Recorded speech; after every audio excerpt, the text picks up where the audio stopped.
session, little barbecue. Yes. I appreciate, man. 40 times was incredible, man. Yeah, great movement, great everything. Appreciate that, man. Like my enemy shirt.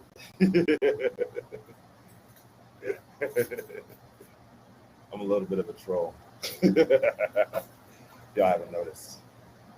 Yes. I'm finally getting to it. I know everybody's been asking me about it. I apologize, motherfucker has AC unit right here, so I apologize, but I'll be talking loudly today so everybody can hear me. I know that the AC unit's right next to me, so I apologize ahead of time for the background music, or the background sound. It's either that or a bunch of music that they're playing inside, so that's the two worlds. What's happening, Vape John? What's good? Marky Mark, what's popping? Excellence in motion, what's popping? What's happening? Why don't I say what's up, YouTube fam? Because that's what they do. The man, the myth, the legend over there, the grill master himself, Mr. Christopher Delolio, CEO. Want to pop your head in here real quick? He'll be out in a second. Yes, man. Yes. We got to talk about it. I know everybody's been hounding me like, why are you talking about the election? Why are you talking about the election? We're about to talk about it, all right?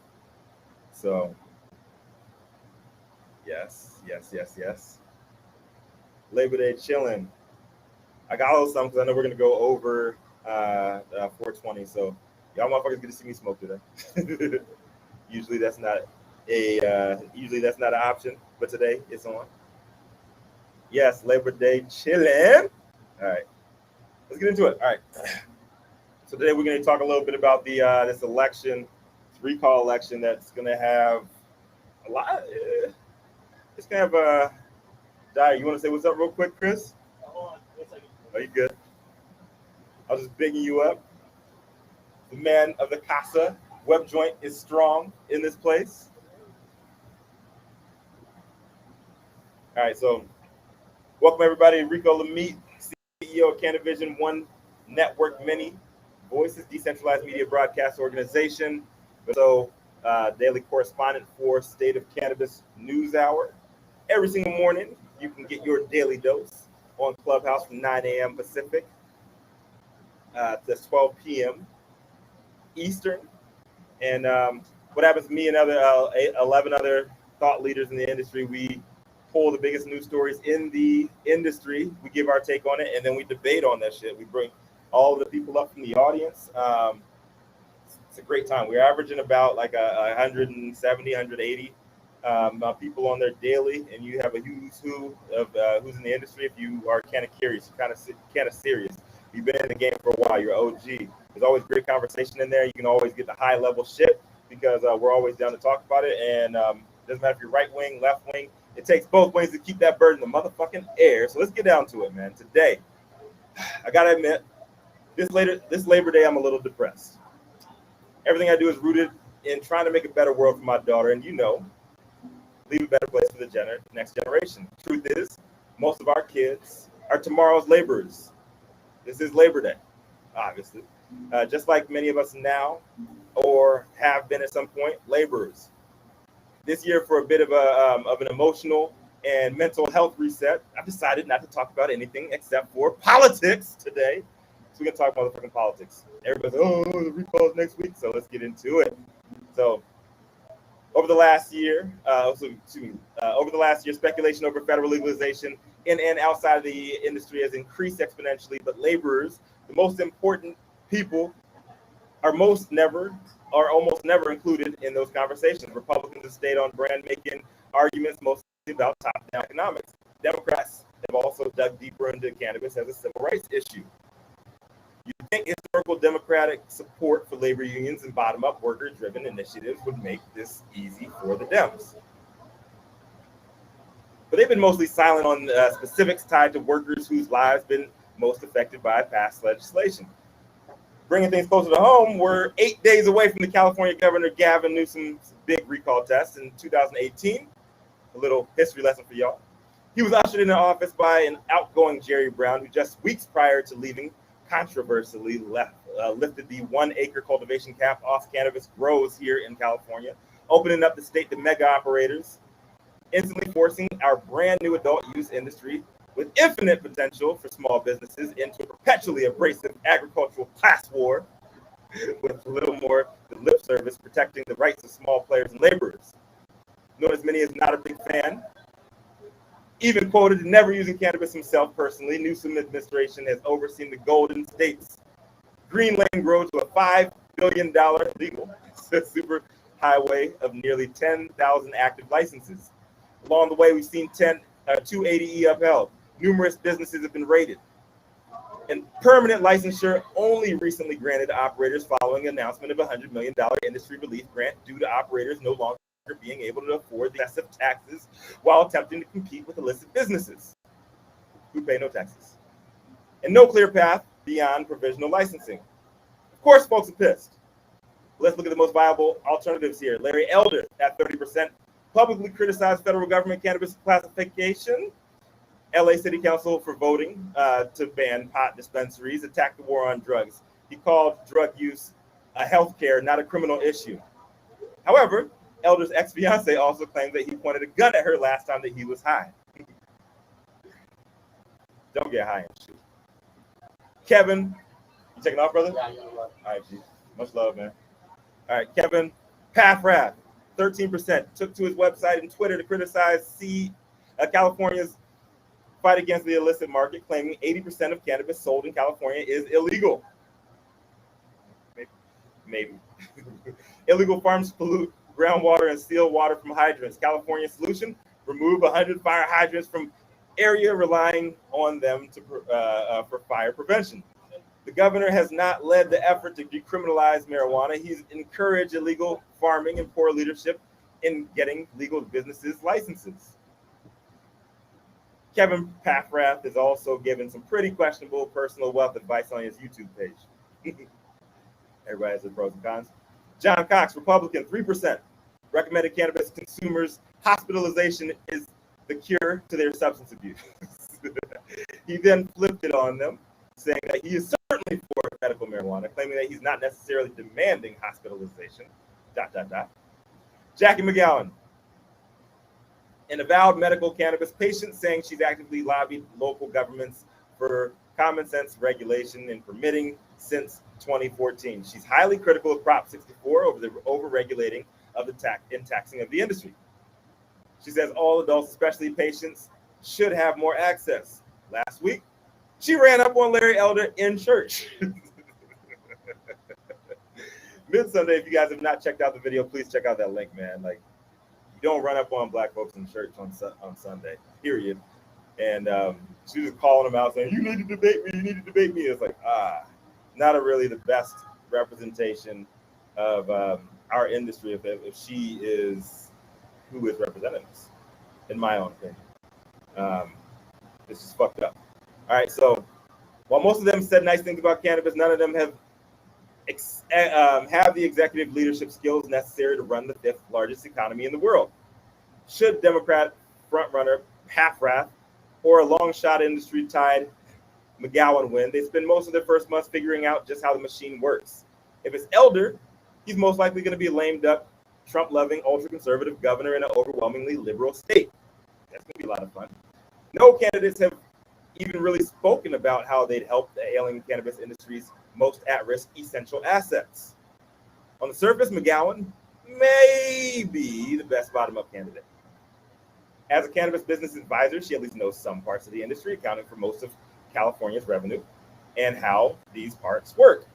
But she still hasn't mentioned specifics on how workers are supposed to be treated, how to deal with automation that's just coming, or how we'd fare in a federally legal environment.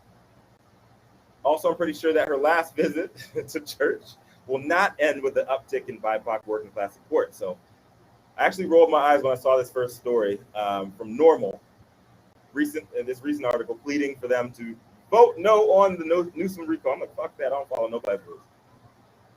But in addition to that, their massive, outdated, tone-deaf organization is just as much of the problem as Newsom is himself. But after digging deep into all the candidates and their backgrounds, I did have to agree. We're at the back end. We're at the tail end of dude's. We're at the tail end of his tenure in office.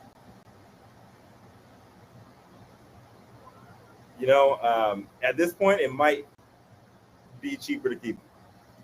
Newsom's at least the devil that we're familiar with, and he's dragged the first 2.5 years. It's been shitty for the industry. He owes us a lot. Last week, he pulled ahead sharply in polls, and barring anything crazy popping up, reversal on him, and the recall is highly unlikely at this point. If he wins, not only will he the industry, be largely be the reason that he gets that W, but we'll also be well aware of where he stands, and he'll also be well aware of where we stand, affording himself another year to fix the shit and prove himself worthy, or maybe not. Governor Elder would be very interesting. At least the outgoing president, shout out to 45, he gave us a little bit of experience dealing with blowhard media personality turned political types, unable to speak without gaslighting the haters. I'm just not sure that's the kind of smoke we're in the mood for, So personally, I gotta say, like, we should probably. Personally, I gotta say, have one. Say what's up to the people. Chris Delolio. Yo. What up? I got Cannabis right here. I got my own personal Rico Lamito over here. What up? And I got a Twitch, YouTube, Facebook. We all right there as well. Yeah. We're just talking about the election, man. It's all fucked up, bro. Shit, dude. Well, it's been a last fucked up couple of years, so we gotta make sure that we make the right decisions. I think people are at least more conscious of voting now, right? Since the last election, which is nice. So, right. We just got to keep the momentum going. People are at least aware of who is there and what's out there as an alternative. But right now, we're at the tail end of Governor Newsom's tenure. He has a year and not even half left. So the way I feel about it is like, let the motherfucker finish. Because whoever gets in right now, you're going to be a lame duck governor. Yeah. Nobody has experience there, so they're going to be trying to figure out the political system for the first few months. Yeah, you're going to be jumping into it when it's like literally fucking on fire. Yeah. So let the motherfucker finish and then go against him like next year. That's my personal stance on it. But I got to give a huge shout out to my man, Nicholas Wildstar. Hey. What up, Wildstar? Governor Wildstar. Wildstar for governor. He is he's a brother. He's from Fresno. Nice. And he's actually the one who led the entire recall effort. He got 250,000 signatures before anybody was even on that recall shit. And he's a former rapper. Nice. Too. Oh, yeah. And he is a Republican, or he's a libertarian running as a Republican. And he started this whole recall shit. So shout out to Nicholas Wildstar. It's bullshit that he's not at the top of the charts right now, but I always got love for you, man. And run against Newsom next year, everybody. That's my stance on it, man. I hope everybody get the momentum. I mean, even if you're running this year, get the momentum and just keep growing, Right. And right now it's 420, so we gotta blaze up. Hey. Cool. Big shout out to everybody. Cake House, what's good? Berman Green, what's good? Ambitious Reformer, Real Ventura, Body PHX. We got over here. Glass Half Full, Crown Vic, Purple Plant Magic, J Mo, Caviar Gold. Hey, what up, Caviar Gold? Caviar Gold in the motherfucking building. Woo. Vape John, Pharmacist. Veronica was good. Mojo Mama, what's happening? Everybody on Twitch. I can't see you right here, but I see you out there. Much love. Everybody on Facebook as well. One of our co-hosts, Nicole West, hates when people say, what y'all smoking on? What y'all smoking on? Because it's so cliche and everything. It's a holiday. So I'm on this, what am I smoking on? Claiborne? Yeah, Claiborne. I don't know what. Got from Gorilla RX, Claiborne. Actually have this strain. It's like Sierra OG. Dollar Street in the motherfucking building behind us and shit. We're gonna light the fucking joint. We over here. It's a real vibration out here, man. It's a vibration. We're out here. We got a serene plant life out here. These guys are doing the big things, man. Young dudes over here raising money left and right. Technologists, cannabis technologists. You know, you got to give them love. Got to show props. So, Got a torch. Just in case. even. Bada boom. Before. Yes, sir. So, Chris, while you out here, man, let's get a couple questions in, bro. Let's get it. How you been, man? How you doing? I've been good, dude. I've been staying busy. We're raising money. The round's coming to a close. So Right. things are going great. We're expanding to multiple states, figuring out a lot on cannabis delivery. Right. So, I mean, it's been a blessing. 2020, with COVID, definitely expedited things. I feel like COVID helped people focus, though. Oh, for sure. I mean, it's been great. Everyone that I've heard, in cannabis has done exponentially well because of COVID. So, deliveries, it's definitely not short of that. So, it's been nice. The whole essential business things really help too, right? Oh, yeah. Oh, for sure. You guys recently raised a little bit of money, right? Yep, we're probably going to extend our campaign, but we raised $700,000 of $1 million in a few months, so it's not too bad. We're definitely proud of it. It's a crowdfunding campaign, so anybody with a small minimum can participate. So startengine.com/webjoints. Startengine.com/webjoint. /webjoint. You go look at the campaign. We're raising money. Doing a lot of innovative things in cannabis delivery in California. So, yeah, it's exciting. I love it, man. So for all the newbies in the industry, so we have a lot of viewers, a lot of followers on the East Coast and in the South that are not yet legal. What advice would you have for them? Just stay grinding, get out there, see where there's holes, try to fill those gaps. Things are going to evolve and change. It's all about just pivoting when the time is right, and you'll find your place. You'll meet people. They will continue to pivot and change, and you'll see the industry kind of go where it typically should take 10 years. Right. You'll see it happen in a year. You know what I mean? So that's the thing, is just staying innovative and staying down to the ground, making sure that you're getting it done. Exponential growth at warp speed is what we're experiencing right now. We're at that hockey stick moment where shit's going to the fucking moon, and motherfuckers that quit right now, you can wish you didn't, right? Yep. I feel like we were talking about hemp like earlier.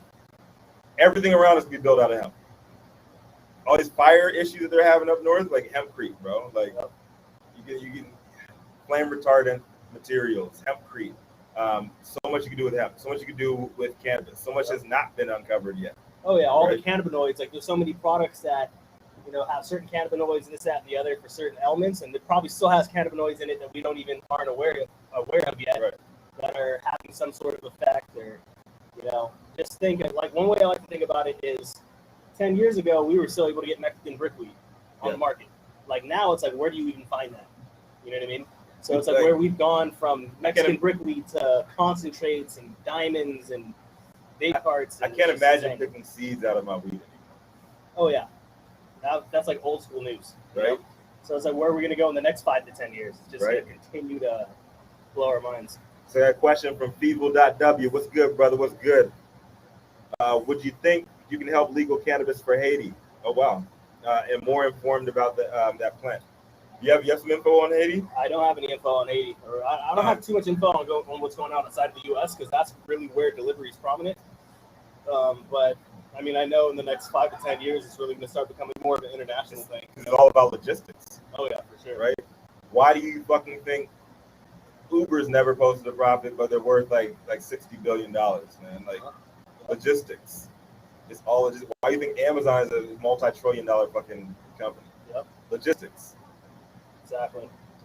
It's going to go into predictive AI, and that's going to be available for places like Haiti. I actually do have a homeboy that's connected out there. Shout out to James Victor from James Henry. He was telling me a little bit about there. He said Haiti is a little too conservative with absolutely everything. Maybe this last, assassination plus earthquake and everything will bring them into catapulting into the technological future, because They need to look at some options. Yeah. Black swan events like that knock everything out. They can be an actual boom to the economy if you wait like 10 years. You can leapfrog everything because everything's brand fucking new. So it depends on the new government that's coming in. If they embrace technology and they embrace quick adaptation, Haiti can be an epicenter of new technology. Just like it's a fucked up way that happened, but the crypto bros that took over like most of fucking Puerto Rico.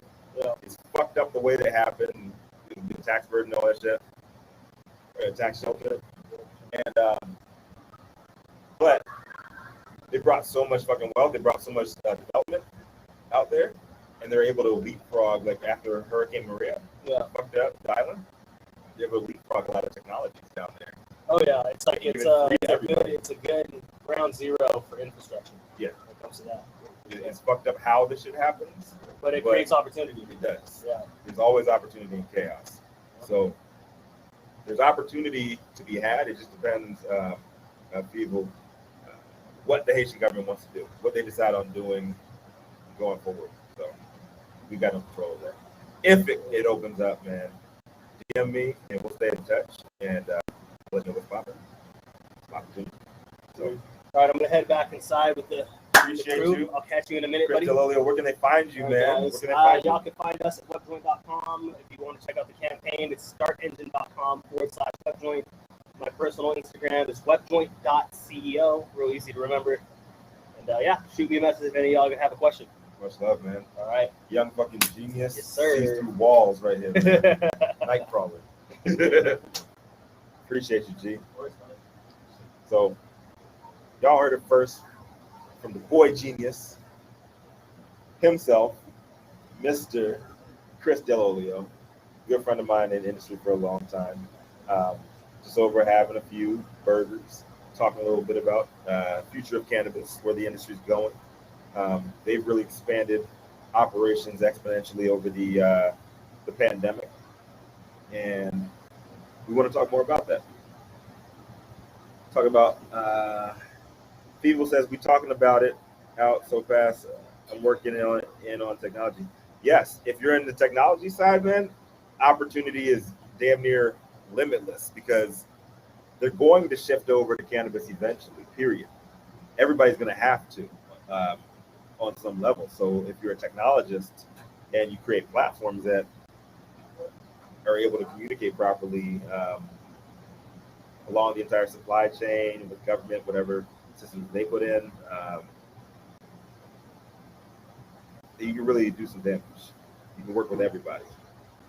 So good luck with that, man. And let me know if you need some connections on that end, because I'm always trying to connect people, technologists in the industry,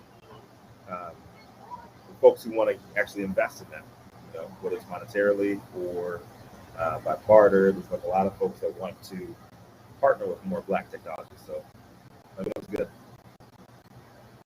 There's no shortage of interest. Crown Poppy says, why is California such a fucking mess? I don't know, shit. I just live here. Why is California such a fucking mess? In the industry. Greed and a little bit of the lineage out here, because people have been on both sides of the law here. Well, kind of. Everybody's in the gray area, but people have been like straight up doing wild shit, and people have been doing shit on the up and up for a long time in California. There's two separate markets that were well aware of each other, and they're both operating now, and certain people don't like to see other people succeed on both sides of that conversation, I should say. So it just is what it is. There's always going to be the trap. The trap is always going to thrive, as long as you have people trying to throw folks in a box that don't want to be in a box. But I maintain that I think like 7 out of 10, if it's feasible and somebody shows them a successful social equity model, it's feasible. It just hasn't occurred yet. So a lot of people get discouraged from not being given the proper opportunity that they were promised, and they end up going back to what they know how to maneuver, and so they can provide for their families. So there's a lot of shit. There's a lot of layers to it. California, there's a lot of history here. So there's always going to be problems. There's always going to be people trying to make a big money grab out here too. There's a lot of money to be made.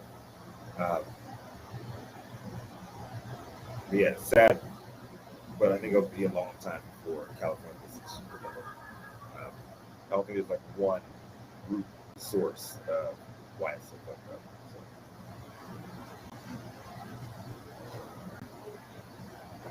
Yeah, that's an unintentional deep question there. All right, for sure.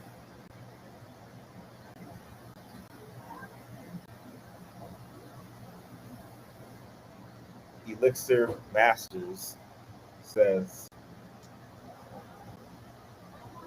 "Oh, where do I get the hat? The Weed Money hat? Get this. Check out Weed Money. Check out Chelsea Candelaria. She has a clothing brand. She's from the Bay.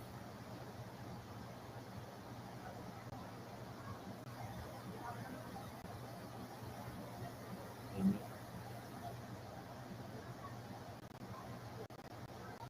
I'll do one more question.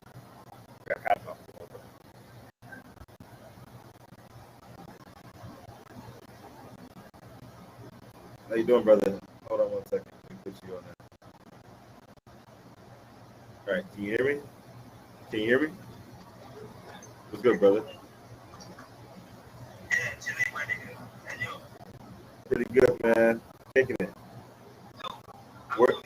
Where you dialing in from Haiti right now? How is it down there on the ground, man?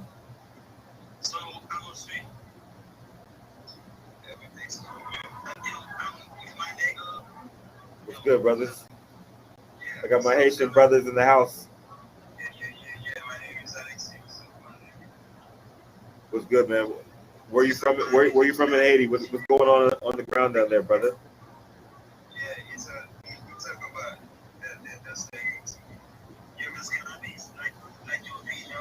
Oh yeah.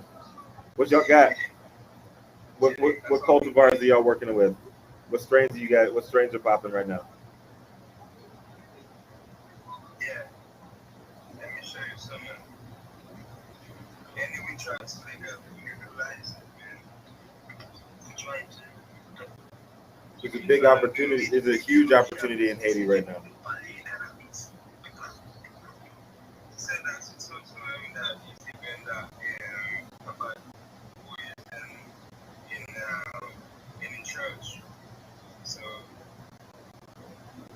I love it, man.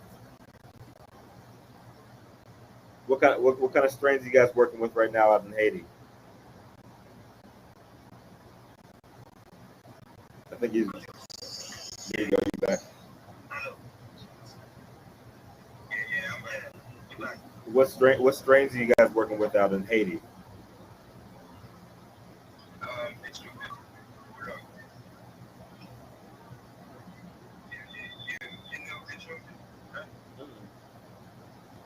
No idea.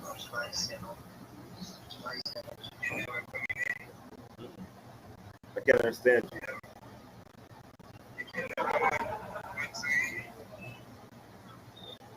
I've never been.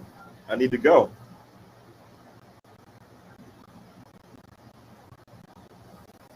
I need to go, right?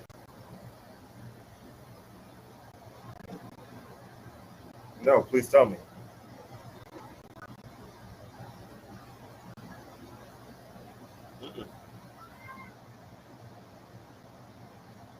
Like the original, like the revolt and the independence story. Yes.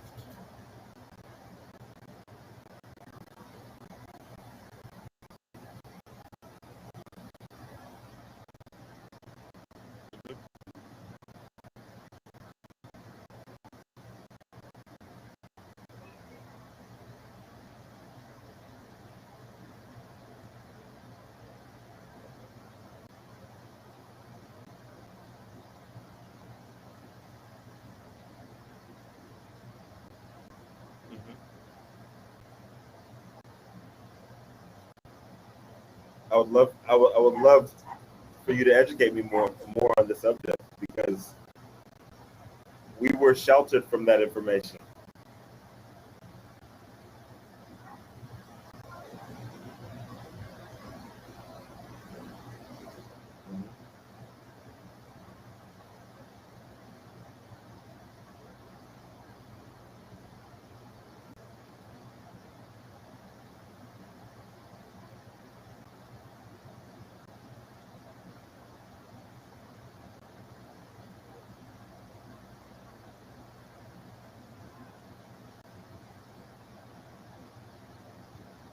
To go to Haiti?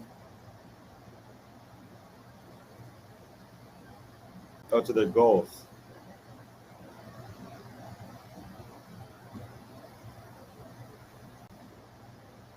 Please.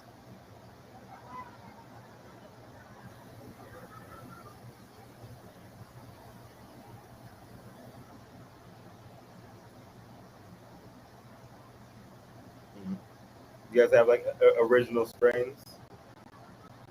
Love it.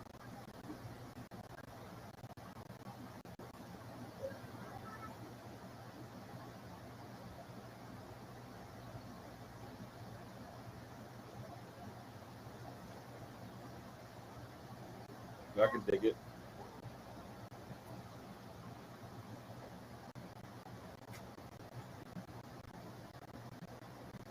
What's good, brother?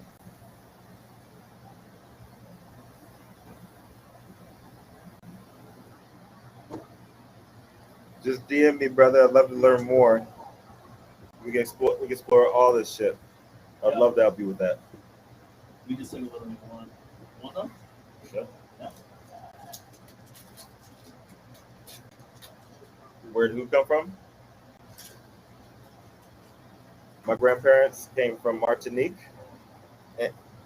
and Panama, and yeah, Martinique, yeah, yeah, more people in Barbados.